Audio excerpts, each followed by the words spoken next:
चलिए नमस्कार, स्वागत है एक बार फिर से आप सभी का बीपीएससी मेकर के एक और एपिसोड में। दोस्तों आज के इस वीडियो में 9 सितंबर 2023 से संबंधित बिहार करंट अफेयर्स और साथ ही राष्ट्रीय और अंतर्राष्ट्रीय घटनाओं से करंट अफेयर्स के जितने भी प्रश्न बनेंगे, संबंधित सारी जानकारी मैं आपको विस्तार पूर्वक देने वाला हूँ। सेशन की हम लोग शुरुआत करेंगे, लेकिन उससे पहले जो पिछले वीडियो में हमने आपसे एक प्रश्न पूछा था, उसे सबसे पहले देख लेते हैं। ये प्रश्न था कि बिहार के किन दो जिलों में हाल ही में 200 मेगावाट क्षमता के सोलर पावर प्लांट लगाए जाएंगे या फिर स्थापित किए जाएंगे। इसका राइट आंसर था जमुई और बांका में। विकल्प नंबर सी इस प्रश्न का राइट आंसर था। कोशिश कीजिए कि जो भी प्रश्न आप लोगों से पूछे जाते हैं, आप लोग उसे कमेंट बॉक्स में लिखें और सारी जानकारी विस्तार पूर्वक लिखें। इसी तरह का एक प्रश्न आपके रिसेंटली बीपीएससी एग्जाम में पूछा गया था कि बिहार का पहला तैरता हुआ सौर ऊर्जा संयंत्र या फिर प्लांट कहां पर स्थापित किया गया है? तो दरभंगा जिला में एक स्थान है कादिराबाद, यहीं पर यह स्थापित किया गया है। इस श्रृंखला के तमाम वीडियो आपके बिहार के सभी प्रतियोगी परीक्षाओं के दृष्टिकोण से काफी महत्वपूर्ण है। अगर आप आगामी 17वीं बीपीएससी एग्जाम की प्रिपरेशन को स्टार्ट करना चाह रहे हैं, तो नो डाउट यहाँ पर आप अपनी प्रिपरेशन को स्टार्ट कर सकते हैं। चैनल पर बहुत सारे वीडियो अपलोडेड हैं, आप उसको भी जरूर देखें अगर आप 69 बीपीएससी एग्जाम की तैयारी में लगे हैं। इससे आपकी तैयारी का एक प्रकार से तो बेहतर आकलन होगा ही होगा और साथ साथ कुछ नई चीजों को भी आप सीख पाएंगे, जहां से आपको एग्जाम में भरपूर हेल्प मिलेगा।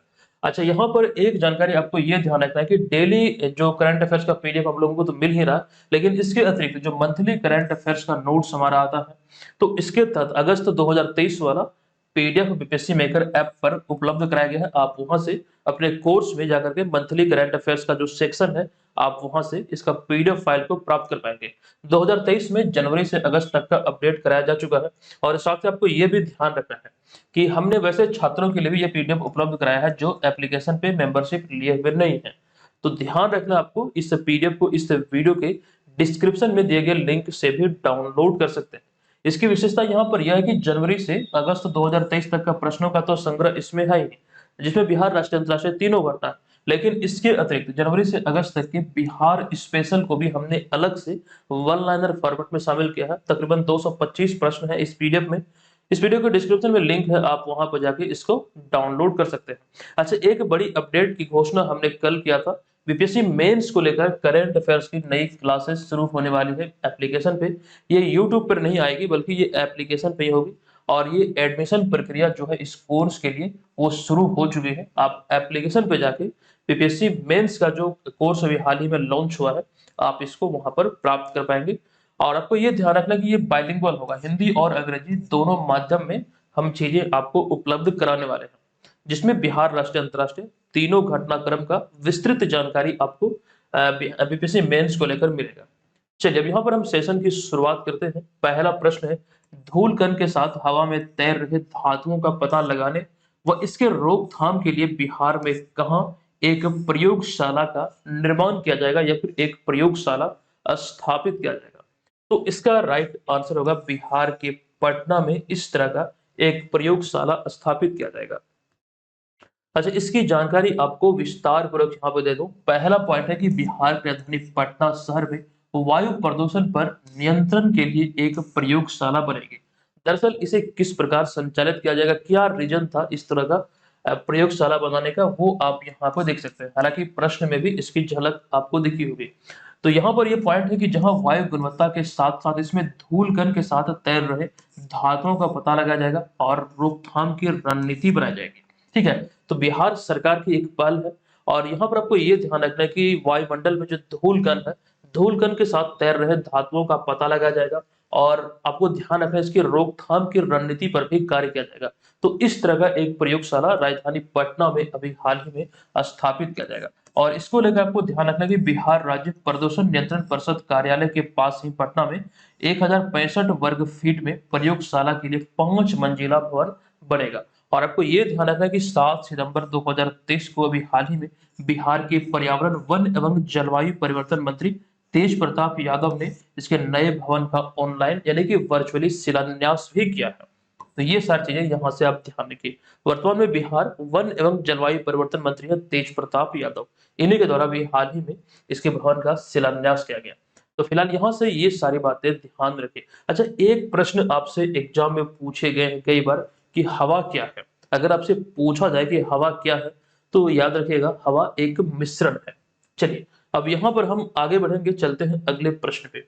हमारा दूसरा प्रश्न है कि बिहार के कितने विद्यार्थियों का चयन सकुरा विज्ञान एक्सचेंज कार्यक्रम के तहत बाल वैज्ञानिक के रूप में किया गया है? बहुत इंपॉर्टेंट है, इस तरह के प्रश्न एग्जाम में बने हैं। तो सबसे पहला जो यहाँ पर हम बात करेंगे इसके आंसर की, तो इसका राइट आंसर होगा बिहार से 6 विद्यार्थियों का चयन बाल वैज्ञानिक के रूप में हुआ इस कार्यक्रम में के लिए, सकुरा विज्ञान एक्सचेंज कार्यक्रम के लिए। अच्छा, डिटेल जानकारी यहाँ पर दी गई है कि पहली बार है जब बिहार के सरकारी विद्यालय या फिर सरकारी स्कूलों के छात्रों को इसमें शामिल होने का मौका मिला है। सामान्यतः इस कार्यक्रम के लिए प्राइवेट स्कूल के ही छात्रों का चयन किया जाता था, लेकिन ये पहली बार है जब सरकारी स्कूल के छात्रों का इसमें चयन हुआ है।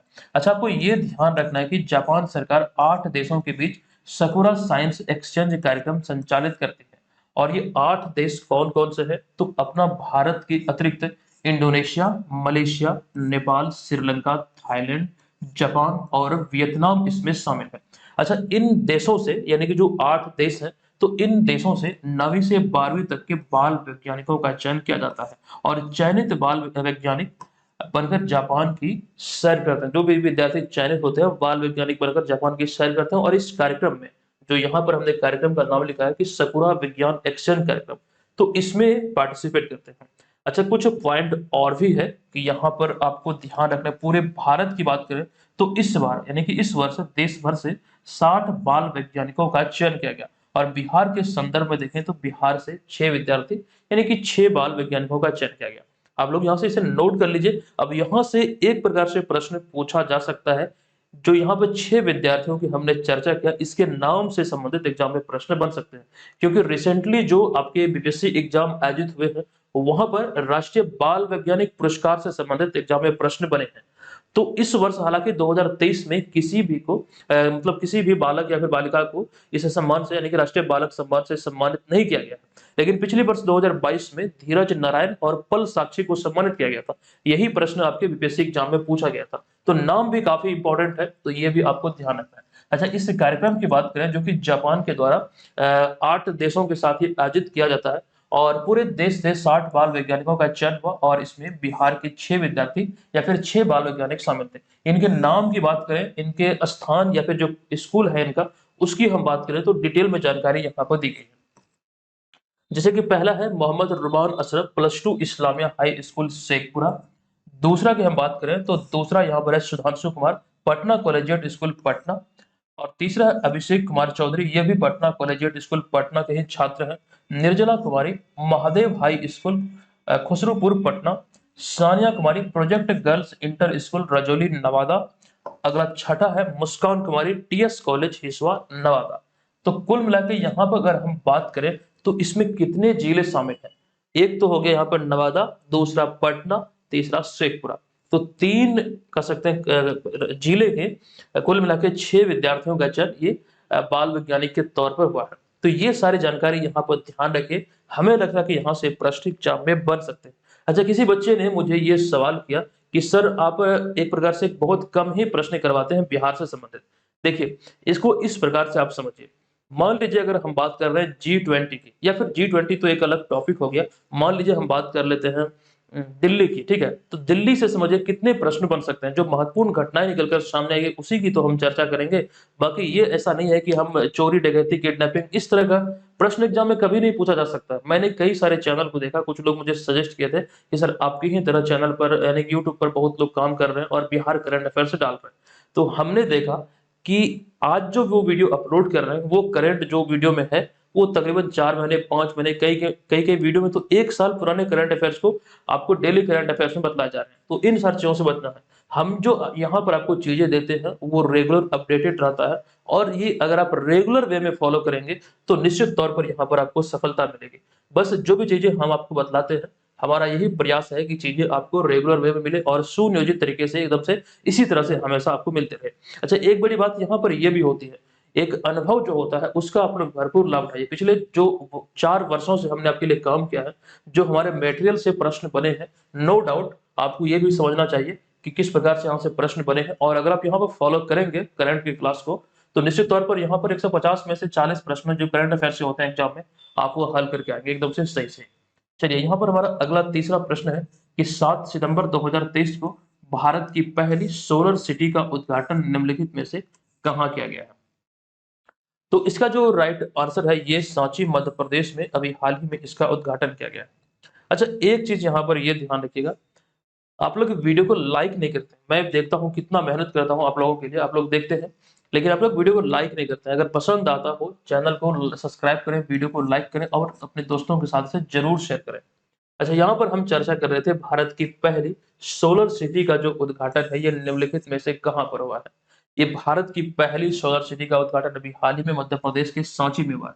इसका जिक्र यहाँ पर किया गया कि मध्य प्रदेश के मुख्यमंत्री शिवराज सिंह चौहान के द्वारा रायसेन जिले के विश्व धरोहर स्थल सांची का भारत के पहले सौर ऊर्जा शहर के रूप में उद्घाटन किया गया है। यानी कि जो धरोहर शहर एक प्रकार से है सांची मध्य प्रदेश में रायसेन जिले में, यहाँ पर या फिर इसे भारत की पहली सौर ऊर्जा शहर के रूप में चिन्हित किया गया है या फिर यहाँ पर इसका इसका उद्घाटन किया गया है। अच्छा, एक इंपॉर्टेंट जानकारी यह भी है कि एग्जैक्ट प्लेस वो कौन सा है रायसेन जिले में, सांची में जो ये स्थापित हो रहा है ये कहाँ पर स्थापित हो रहा है? तो सांची में स्थित नागौरी की पहाड़ी पर करीब 18 करोड़ 75 लाख की लागत से यह सोलर पावर प्लांट या फिर सोलर प्लांट लगाया जाएगा, ये यहाँ से ध्यान रखें। अच्छा, मौजूदा समय में इस प्लांट से 3 मेगावाट बिजली उत्पन्न, देखिए यहाँ पर लगाया गया है, लगाया जाएगा नहीं बल्कि लगाया जा चुका है, और यहाँ पे मौजूदा समय में 3 मेगावाट की बिजली उत्पन्न हो रही है, तो ये यहाँ पर आप ध्यान रखेंगे। अच्छा, इसी में यहाँ पर एक पॉइंट और भी इससे संबंधित है कि इसके उद्घाटन कार्यक्रम में सांची को नेट जीरो शहर बनाने के लिए नवीकरणीय ऊर्जा विभाग और आईआईटी कानपुर के बीच एक समझौते पर हस्ताक्षर भी किया गया। अच्छा, यहाँ पर एक शब्द आया है नेट जीरो। बहुत सारे लोग बोलते हैं या फिर बहुत सारे छात्रों के मैं मुंह से सुनता हूँ कि नेट जीरो शब्द जो होता है उसका अर्थ होता है कार्बन के उत्सर्जन को समाप्त कर देना। वास्तव में ऐसा नहीं है। अगर हम बात करें नेट जीरो की, इसको अगर हम समझे आसान शब्दों में, किसी भी देश द्वारा जितना भी कार्बन का उत्सर्जन होता है तो उसे सोखने के लिए उतना ही वो देश व्यवस्था करता है, उसे पूरी तरह से समाप्त करने के लिए जितना उत्सर्जन हो रहा है उस देश द्वारा उसे उतना ही समाप्त करने की दिशा में जो कार्य किया जाता है उसे ही उसके लिए नेट जीरो शब्द का प्रयोग किया गया है। देखिए, जिस प्रकार से जलवायु परिवर्तन हो रहा है इसके लिए जो आपको ध्यान रखना ग्रीन हाउस गैस जिम्मेदार है, तो इसी दिशा में ये पहल किया गया नेट जीरो का, ये आपको ध्यान रखना। जलवायु परिवर्तन को लेकर ही जो ग्रीन हाउस गैस जिम्मेदार है उसी को समाप्त करने की दिशा में ये पहल है। ठीक है। अच्छा, यहाँ पर एक जानकारी आपको ये भी ध्यान रखना है, हमने बताया था आपको कुछ समय पहले कि भारत ने 2070 तक नेट जीरो लक्ष्य हासिल करने का, माने कि नेट जीरो हासिल करने का लक्ष्य रखा है भारत सरकार ने 2070। चलिए फिलहाल यहाँ पर हम आगे बढ़ते हैं, चलते हैं अगले प्रश्न पे। अच्छा, यहाँ पर जो आप देख रहे हैं यही सांची का स्तूप है मध्य प्रदेश के रायसेन जिले में। यहाँ से ये प्रश्न जो अभी मैं बोल रहा हूँ रायसेन जिले में सांची का स्तूप है, ये आपके बीपीएससी एग्जाम में पूछा हुआ प्रश्न है, ध्यान रखिएगा। ये है मध्य प्रदेश के रायसेन जिले में। चलिए अब यहाँ पर हम चलते हैं अगले चौथे प्रश्न पे। ये प्रश्न है किस देश की सेना के द्वारा हाल ही में प्रोजेक्ट नमन शुरू किया गया? किस देश की सेना के द्वारा अभी हाल ही में प्रोजेक्ट नमन शुरू किया गया? तो राइट आंसर जो ये होगा भारत। देखिए, किसी भी विकल्प में भारत नहीं दिया गया है, हम चुनाव करेंगे उपयुक्त है इनमें से कौन है, यानी कि विकल्प नंबर डी। तो भारत इसमें नहीं है, वास्तव में इसका जो राइट आंसर होगा ये होगा भारत।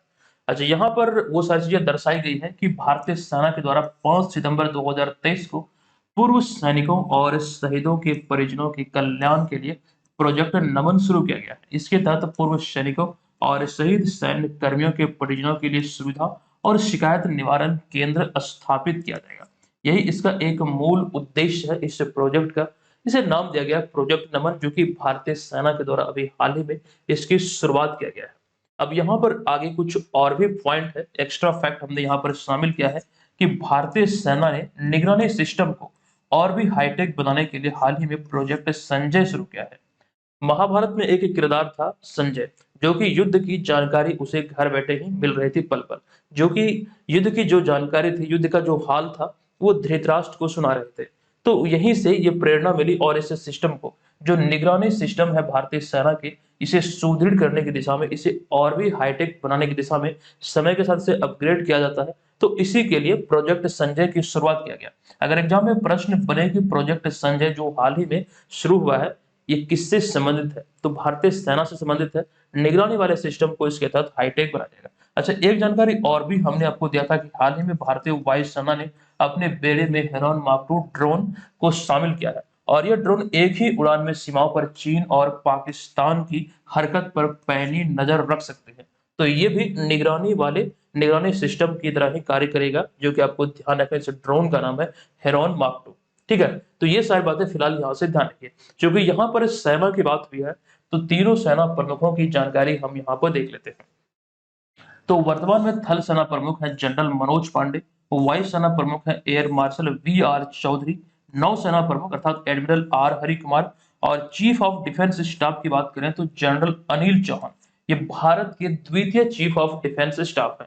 भारत के पहले चीफ ऑफ डिफेंस स्टाफ की हम बात करें तो बिपिन रावत भारत के पहले चीफ ऑफ डिफेंस स्टाफ थे।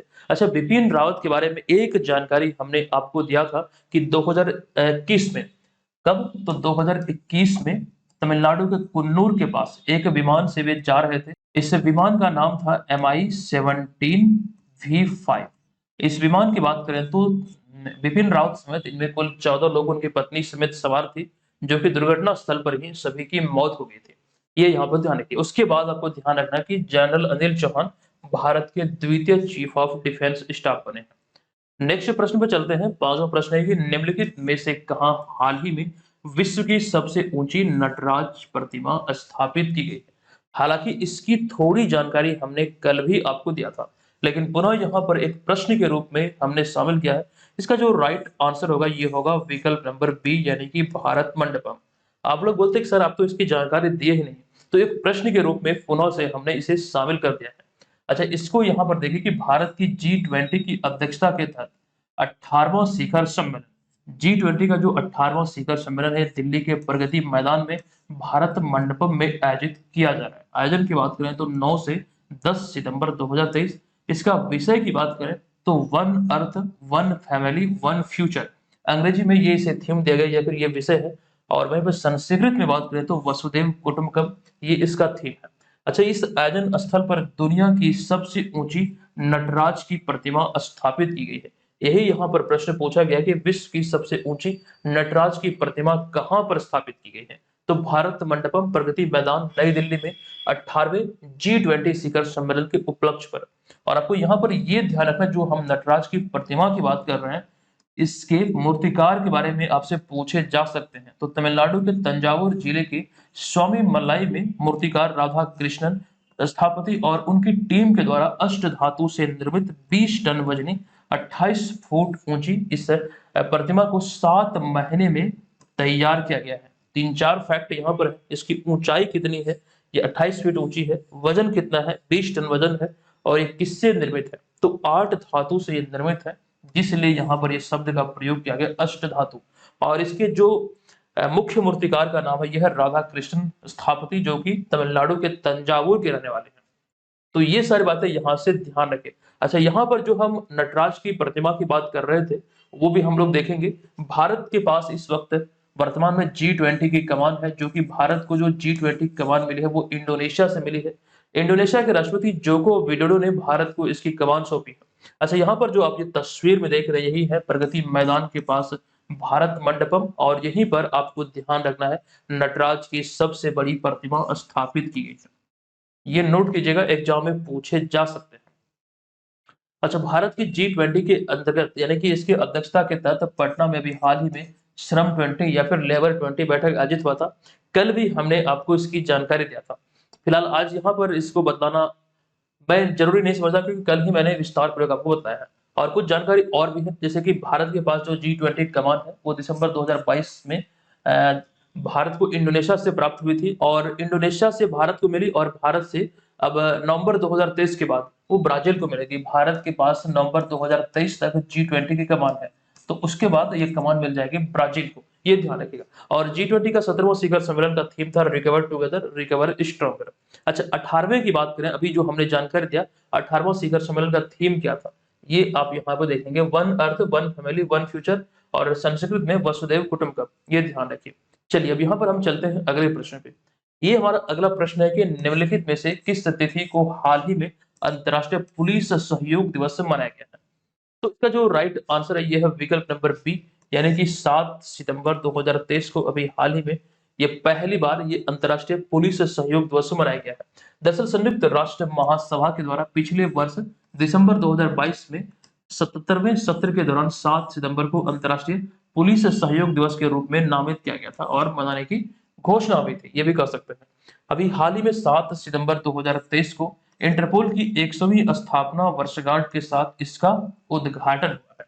यानी कि अंतर्राष्ट्रीय पुलिस सहयोग दिवस का इस वर्ष पहली कर सकते हैं स्थापना, मतलब कर सकते हैं पहली वर्षगांठ मनाई गई है, या फिर इसकी शुरुआत हुई। एक्चुअली में यहाँ पर शब्द का प्रयोग किया जाना चाहिए, इसकी शुरुआत हुई, यानी कि उद्घाटन संस्करण है ये यहाँ से जाने के 2022 में ही इसकी घोषणा हुई थी।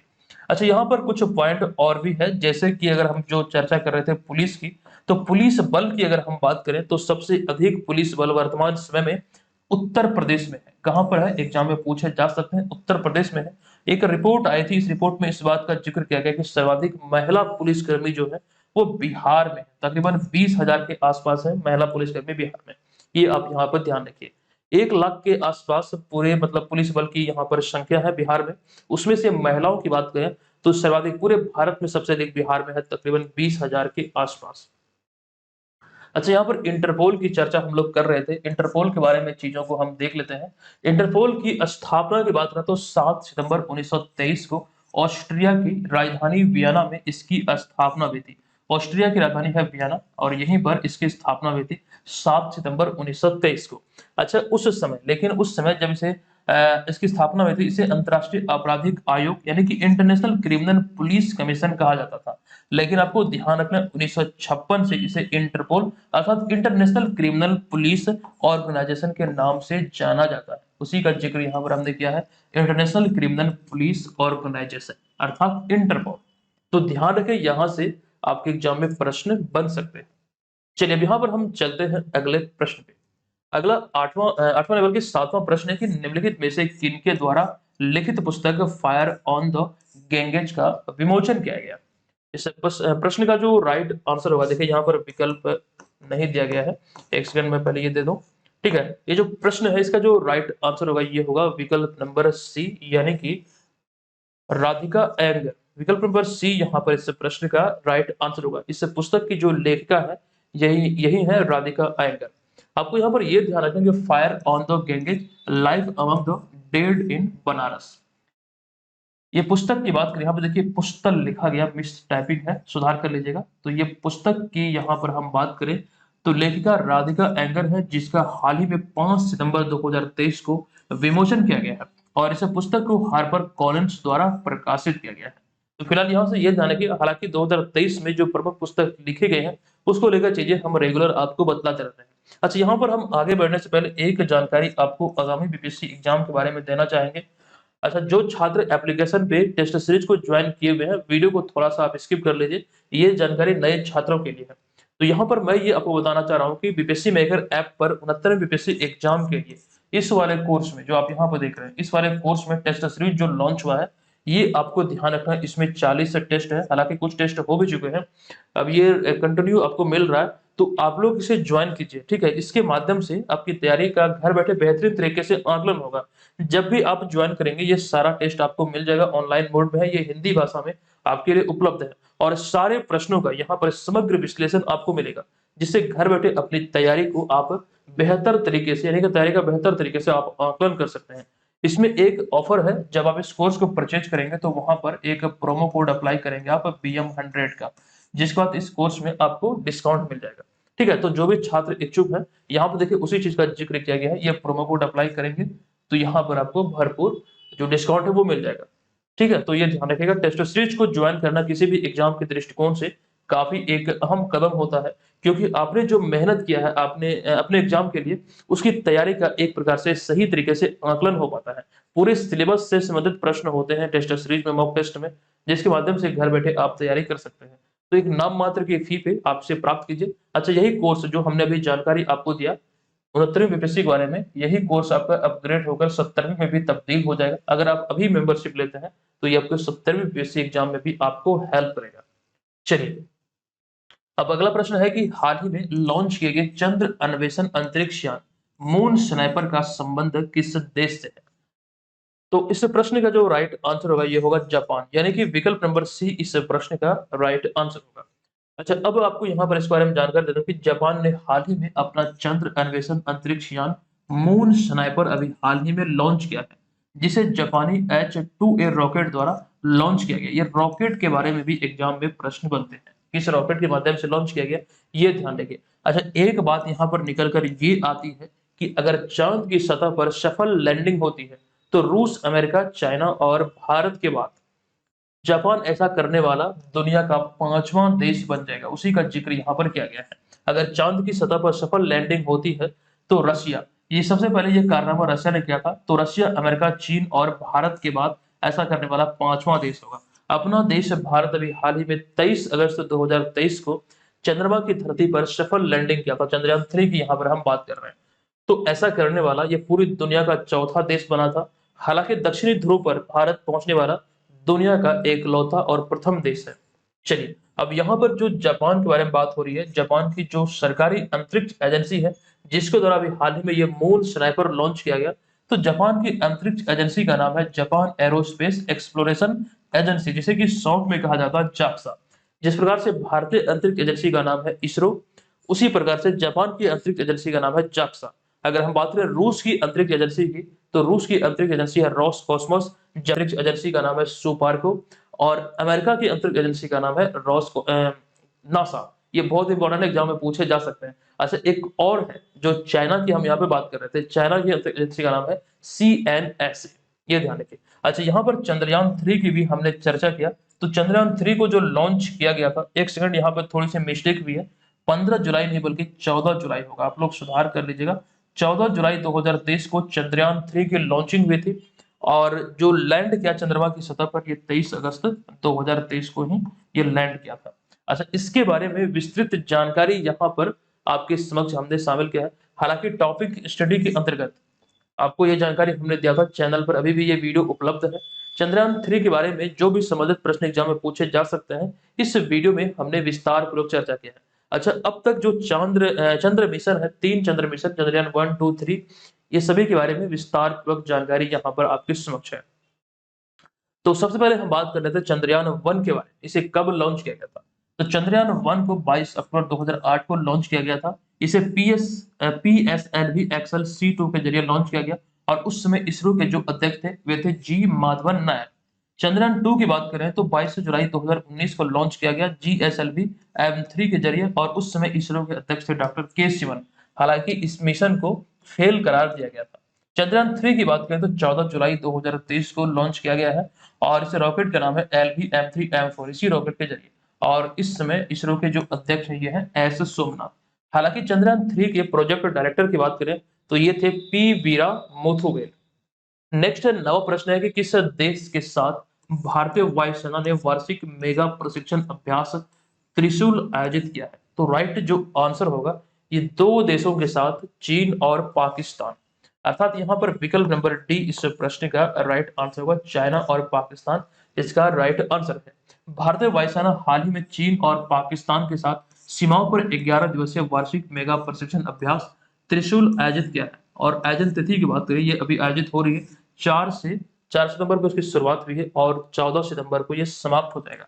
इस अभ्यास के मूल उद्देश्य की बात करें तो बल की लड़ाकू क्षमताओं का परीक्षण करना इसका एक मूल उद्देश्य है, जिसको लेकर अभी हाल ही में इसका आयोजन किया गया है। नेक्स्ट प्रश्न है कि निम्नलिखित में से किन्हें हाल ही में नेस्कॉम का चेयरपर्सन नियुक्त किया गया है?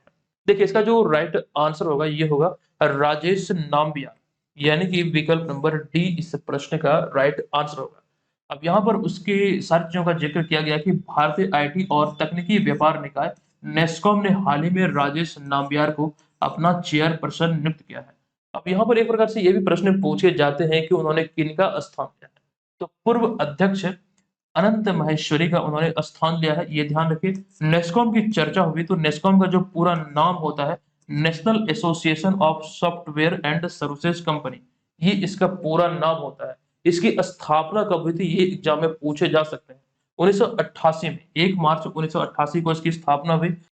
और इसके संस्थापक की बात करें तो इसके संस्थापक में आपको ध्यान रखना है नंदन नीलेकनी और देवांग मेहता इनके संस्थापक थे।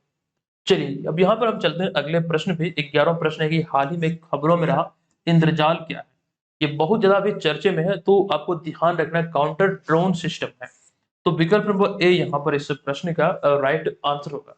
अच्छा, यहाँ पर उसका जिक्र विस्तार से किया गया कि हैदराबाद तेलंगाना अवस्थित ग्रेने रोबोटिक्स ने भारत इलेक्ट्रॉनिक्स लिमिटेड यानी कि बेल के साथ साझेदारी में इंद्रजाल लॉन्च किया है। यह भारत का पहला और एकमात्र काउंटर ड्रोन सिस्टम है जो ड्रोन खतरों का मुकाबला करने के लिए आर्टिफिशियल इंटेलिजेंस अर्थात एआई और मशीन लर्निंग का उपयोग करता है। ये ध्यान रखिए, इसका जो निर्माण हुआ है ये हैदराबाद अवस्थित जो ग्रेनेड रोबोटिक्स है इसके द्वारा इसका निर्माण किया गया है। इसका नाम है इंद्रजाल और ये भारत का पहला और एकमात्र काउंटर ड्रोन सिस्टम है जो कि ड्रोन खतरों का मुकाबला करने में सक्षम है। इसके लिए आर्टिफिशियल इंटेलिजेंस और मशीन लर्निंग का ये उपयोग करता है। चलिए फिलहाल यहाँ पर हम चलते हैं अगले प्रश्न पे। ये 12 प्रश्न है कि निम्नलिखित में से किनके द्वारा हाल ही में मालवीय मिशन का शुभारंभ किया गया।